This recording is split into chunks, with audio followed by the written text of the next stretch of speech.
Welcome to Inside Boxing Daily on the Gruely True Sports Network. Inside Boxing Daily is brought to you by the Sheridan Report and Retired Boxers Foundation. I'm your co-host for Inside Boxing Daily, Mike Goodpaster. Right now, I'd like to welcome in my co-host, the esteemed Mr. Jeremiah Preisser. How you doing, Jeremiah? Thank you, good sir. I'm excited to be on. Always excited to be on, man. Let's talk some boxing. All right, we're going to start off with this. It is basically the fact that Tyson Fury, and I think we all saw this coming, against Deontay Wilder 2 is not going to be happening next as Fury is pulled out of negotiations for the fight. I think this is obvious that Bob Arum wants to milk this and get at least one fight in before they fight each other. And my worry is if Wilder doesn't sign with Top Rank, I think it's possible we don't even see this fight this year. Well, I know Eddie Hearn would actually like that quite a bit. I mean, Eddie Hearn was, I think he was on Twitter today saying that if Wilder doesn't get the fight, he should sign to find Joshua. And so I got to be honest, I could frankly care less. I mean, if Wilder and Fury don't fight early this year, and, you know, Top Rank is planning for them to fight later on in the year, and then Wilder chooses to fight Joshua instead, I could frankly care less, honestly, because to me, eventually it's going to get sorted out. It sucks that we got to play the waiting game and, you know, we got to deal with all the political nonsense. But if you've been a boxing fan for any amount of time, especially years and years like you and I have, it's just not surprising anymore. I mean, there's no use getting that frustrated about it. I mean, unless you guys, you know, whoever's listening or anybody else, unless you want to sign petitions and get your pitchforks and, you know, go to these organizational headquarters, I'm willing to do that sort of stuff if you want to. You know, I'm willing to throw boycotts and whatnot, but it's just highly unlikely that that's going to happen. So it's just, you know, another day at the office, really. I mean, it's no surprise that Top Rank want this to wait a little while. They want to milk it for all it's worth. You know, they wanted to make a bigger deal. And again, it could turn out to be a good thing if they do decide to wait. Again, Fury, Wilder, no matter who wins, especially if it's in emphatic fashion, they got something on their hands there, and they can build towards a Joshua fight. And to be honest with you, Top Rank is the best in the game, and they would know how to maneuver around things and make a fight with Joshua a big event. So I'm not gonna lose any sleep over this. It sucks. You know, I want to see the big fights now, but it's just par of the course. Yeah, but this is the thing. I know I've grown up watching boxing forever, but in the 70s, 80s, 90s, you'd have this a little bit, but not to this extent. I don't remember a bunch of big fights in the 70s, 80s, or 90s that didn't end up happening, and I don't remember too many fights where you had to wait forever. Yeah, I know. It's just we're just looking at a different breed of promoter and fighter anymore. I mean, it sucks. This is the sort of thing that got me out of football and other sports because it's just everybody's just playing the money game and they're taking the term prize fighter too literally. And this is why, you know, we don't end up seeing fights in a timely fashion. And this is why the sport suffers. I mean, I know in football, I'm going to see the two best play in February. In baseball, I know the two best are going to play. Same with basketball. But in boxing, it's just a roller coaster of nonsense. And again, you know, even having expectations is just, it's not worth it in many cases. It's just too often that this stuff happens. And again, these guys need to stop being company men and demand that the big fights happen so we can be satisfied and so they can collect bigger paychecks. Well, and see, the thing is this. It's not being so much disappointed that it doesn't happen anymore. It's the expectation that you're going to be disappointed and nothing's going to happen. Yeah, right. And again, this is just one of many things that could happen. I mean, I wouldn't be surprised. I mean, you look at Deontay Wilder's lack of technique and you look at Tyson Fury's past, and it wouldn't surprise me one bit if these guys fought stay busy fights and they ended up getting knocked off. I'm not surprised by anything anymore. You know, I just sit back and, you know, hope for the best. All right, and we had a fight today announced, Rungvisai versus Juan Francisco Estrada II. That is April 26th. This is a good matchup, Jeremiah. Yeah, I really like it because I've been a fan of Estrada ever since I watched him fight Roman Gonzalez. I mean, it's an underrated fight. It's one that people don't talk about that much, and it's one of the fights that really made Roman Gonzalez who he is because Estrada is a damn good fighter, good combination puncher, tight technique, solid punch, good hand speed. He's just a well-rounded guy. I mean, you would think that he would come out of the Nacho Beristain school of boxing, but yeah, he's just kind of his own thing, and he does well with it.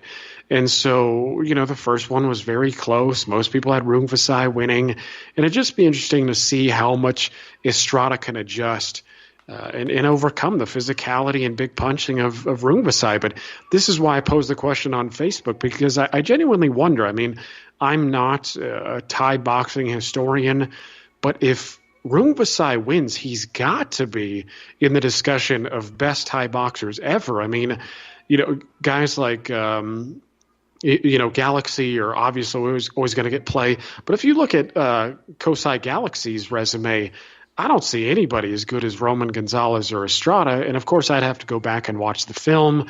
But, he's at 115, and he missed a good number of guys. I think, Gilberto Roman was there and Watanabe and a few others, who were either at 112 or 118. So he just, from what I remember, he didn't really seem to show that much interest in fighting those sort of guys. So the fact that Rungvisai just kind of came out of nowhere and has accomplished what he's accomplished past 30 is remarkable, and another win over Estrada would be a big damn deal. All right, and next up, Jose Ramirez, Ray Beltran. What do you think of this matchup? Because I'm not really that sold on Ramirez. Beltran's a little bit up there in age, a little long in the tooth. How do you look at this fight?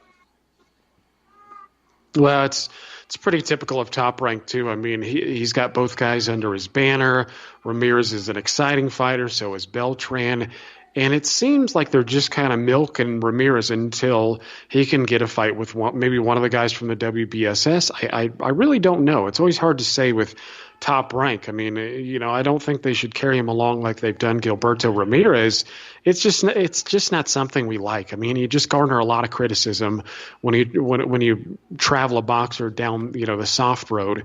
But it just seems typical. I mean, Ray Beltran is big for 135.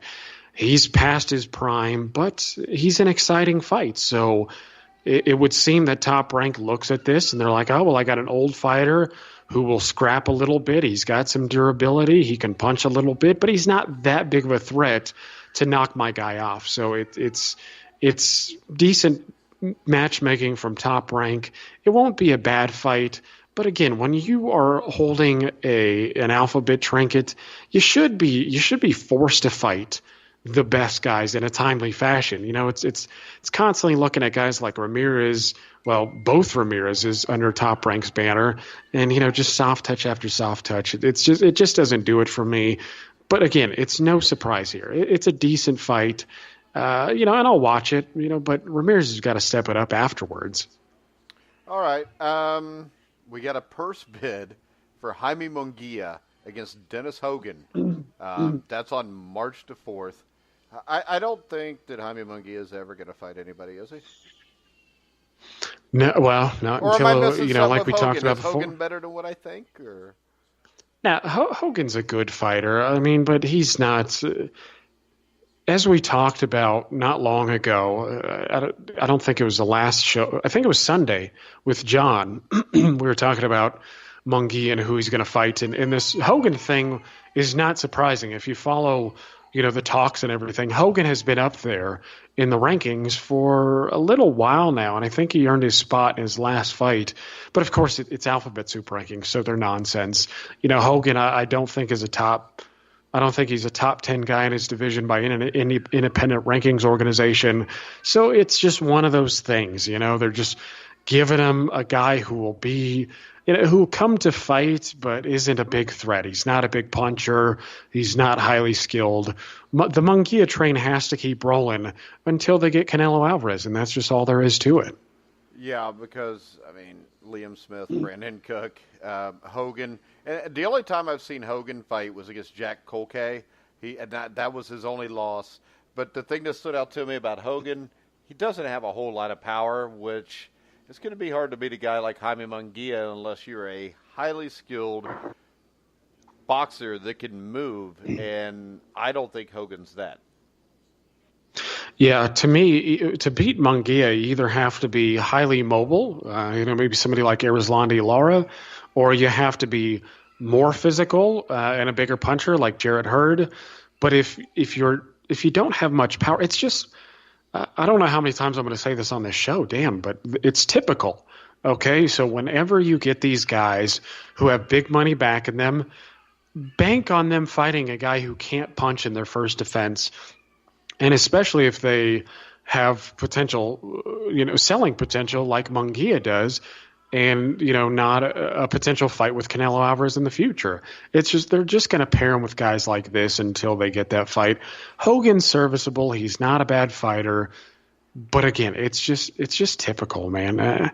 I don't know what to say. I mean, we just deal with this over and over again.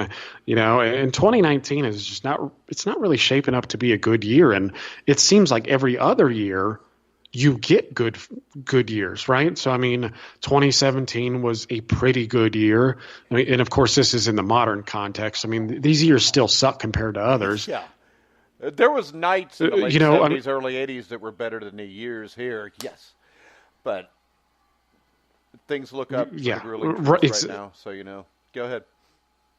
Yeah. Now, come on, Bobby and IU. But no, this is never mind. Now, not so good.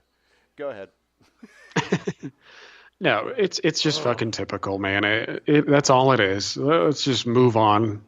All right, let's move on to, last week we talked about somebody going to Mauricio Sulaiman's house to get something done, and now Advani, or whatever you say his name, Yildirim from Turkey, arrived at Mexico City with his promoter to meet WBC President Mauricio Sulaiman because he wants a rematch.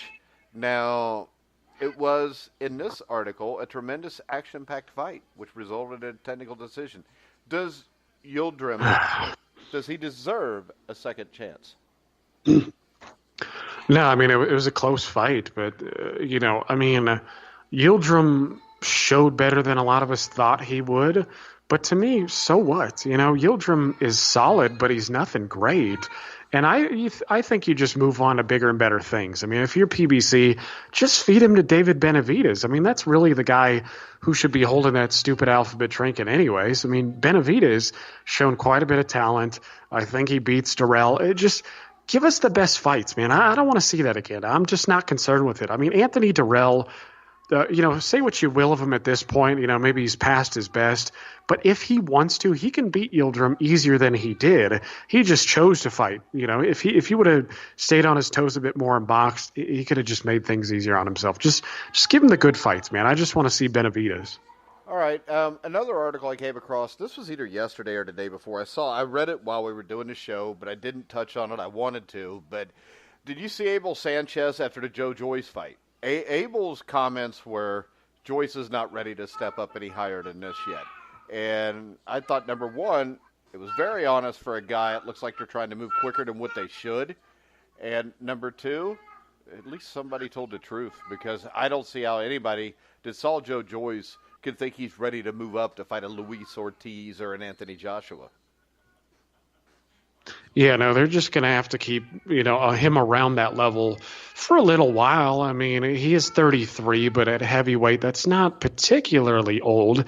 You can have better longevity at heavyweight just because the general skill level is lower than it is in other divisions. So, you could spend a little more time milking it, but if I was his promoter, I mean, really, you're just looking at a guy who's probably British level at this point. I mean, he's never going to be a world-class guy.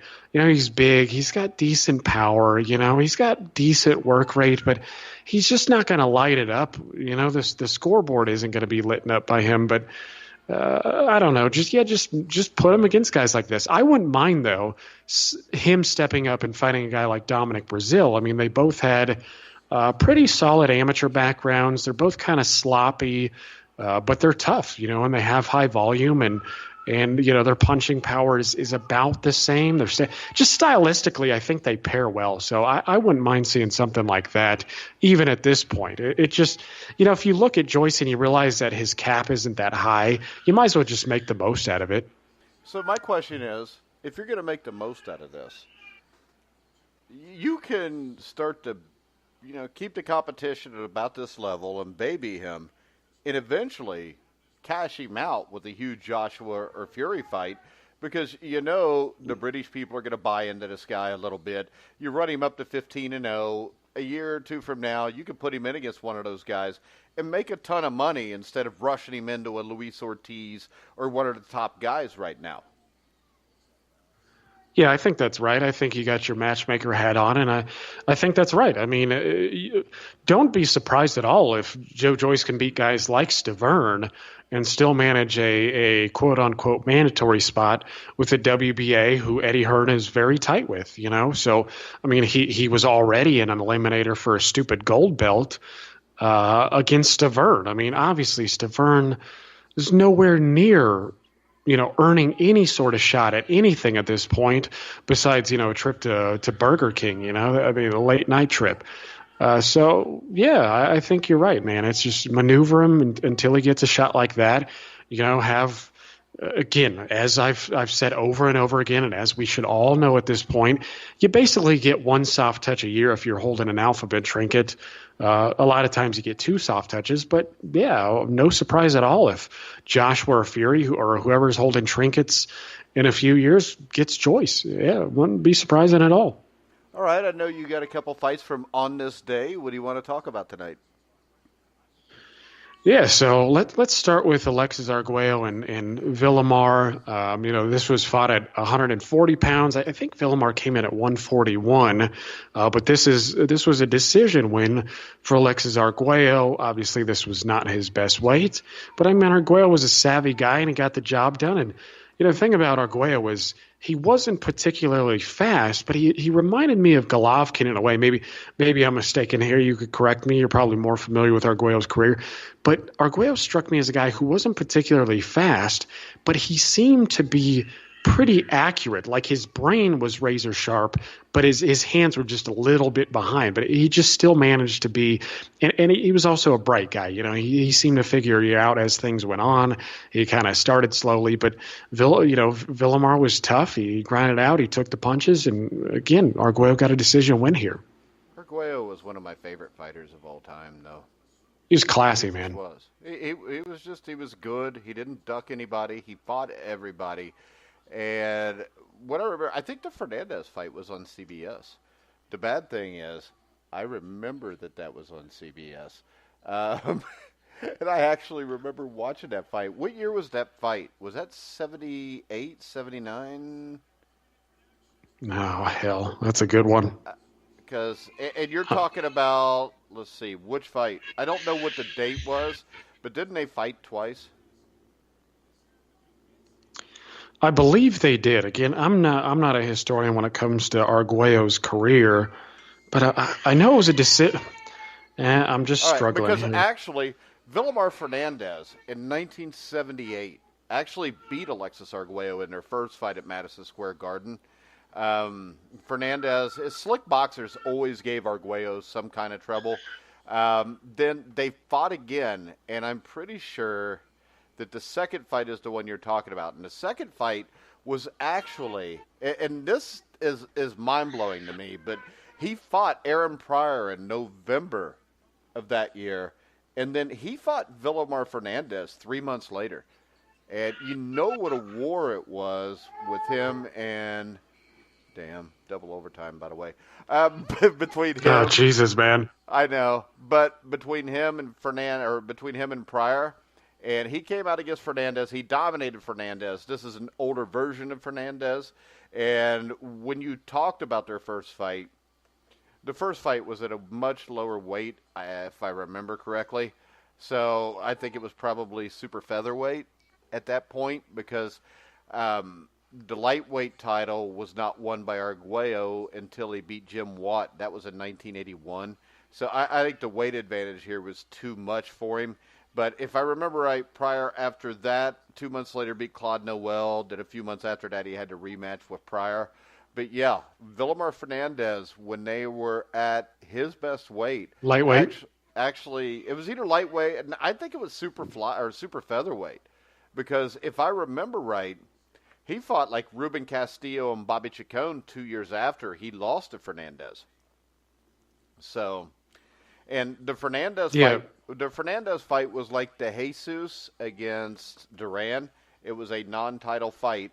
I don't know if he moved up to lightweight and then came back down for that fight, but that's what I remember of the fight. It's just Fernandez was a slick boxer. He gave him trouble. And, I mean, if you look at the history of Villamar Fernandez, I mean, the guy was no bum. I think his record's like 30-8 or something. But I know he lost to El Gato Gonzalez. He lost the unanimous decision to Hilmer Kente, lost the unanimous decision to Howard Davis. So he had trouble with guys that were slick boxers. He got knocked out by Roberto Duran. But the thing I remember about that fight is he actually gave Duran some problems. I mean, he got into the 13th round with Duran, and Duran always had trouble with slick guys. But now you're going to talk about the fight. Yeah, go ahead.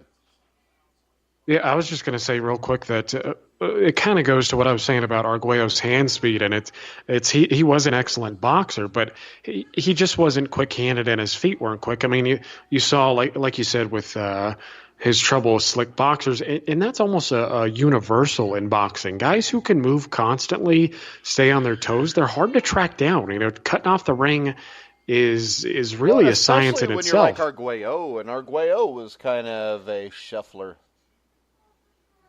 Yeah, exactly. I mean, it's just tough. I mean, you look at the Marcel fight, the Fernandez fight. Ruben Castillo fought him close. You know, Castillo had good movement. It's just one of those things, man. But, you know, a lot of times Arguello found a way to get it done. But, you know, there were some times when he didn't, and you can't really knock the guy. I mean, it just is what it is. It's tough to fight those sort of guys. I mean, hell, how many slick boxers did Mayweather fight in his career? You know, just about zero. Yeah. You know, I mean, he fought Zab Judah, who was good for the first 4 rounds. But, you know, Judah wasn't a guy who would stay on his toes constantly. Early in his career, he was a little bit better with that, but, you know, not generally. You know, his counterpunching was good and whatnot, but it just was what it was with Arguello. And, you know, again, that's just almost a boxing universal. All right. Now you're going to bring up one of my favorite fights of all time. Yes. Yep. Certainly a fight that is hard to not like. I mean, you know, with Rocky Lockridge's passing recently, and we had a show dedicated to him, and it's even worth listening to that segment if you don't want to hear the news and stuff beforehand. But Rocky Lockridge scored a 1-round knockout over Roger Mayweather, you know, the Black Mamba. And the lovely thing about this fight was Mayweather was talking so much crap beforehand. Yes, and he ended up eating his words real damn quickly. Oh, the best part is he comes into the ring with these black shades on, looking like Tom Cruise from Top Gun or something. And I remember watching this fight. I think it was in 1984 or 85. I think it was 84. And it was just awesome because Mayweather, like you said, talked a lot of shit, acted like he was going to destroy Lockridge. And Lockridge hit him with a bomb that it may be the only punch he threw that was harder than the one he knocked that kid out with on that YouTube video a couple years ago. Yeah. Sorry. Oh, damn. Yeah, maybe, huh? I mean, he had a little time to set up the punch against the gangbanger in Texas or wherever it was. But yeah, I mean, I really like the sequence leading up to this, and Frank Laziero was talking about this last night actually, and so I watched the knockout again, and it's you watch how he set it up, and you see why.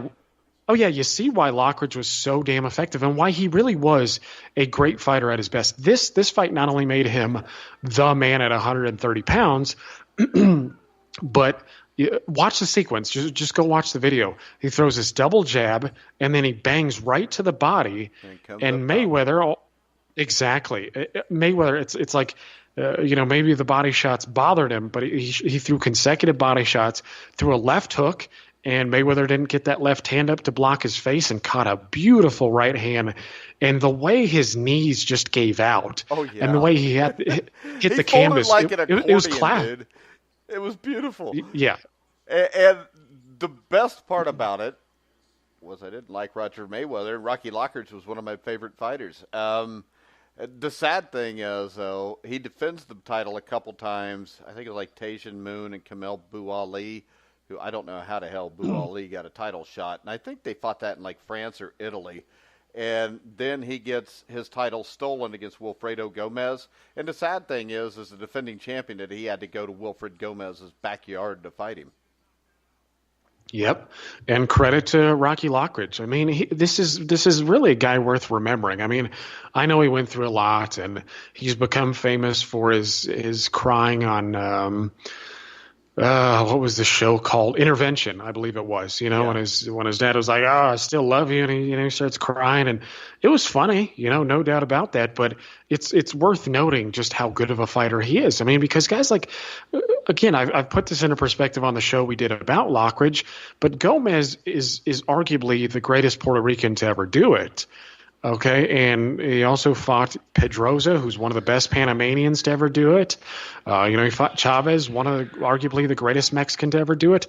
I mean, this is a guy who had no problem taking on the best, and in a timely fashion. I mean, he was just an excellent fighter, and he really won the Gomez fight.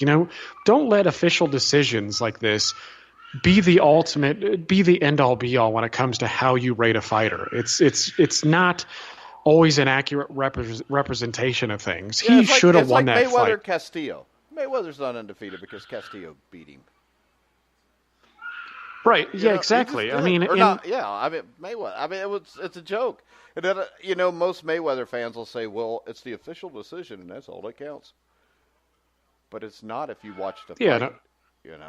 Well, yeah, and come on, man. We know in boxing, it's not like other sports. We know that official decisions are clearly more tainted with politics than other sports. I mean, of course, some of that can be questioned with all the game rigging in the NBA and whatnot, but it's a fact of life that boxing doesn't have a governing body. There's nobody you can direct your anger to unless you want to get pissy at Bob Arum or Eddie Hearn or one of these guys.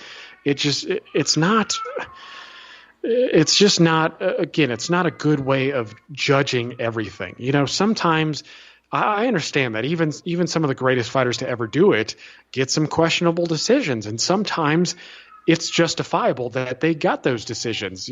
Sometimes we just say, hey, well, this guy fought better than expected.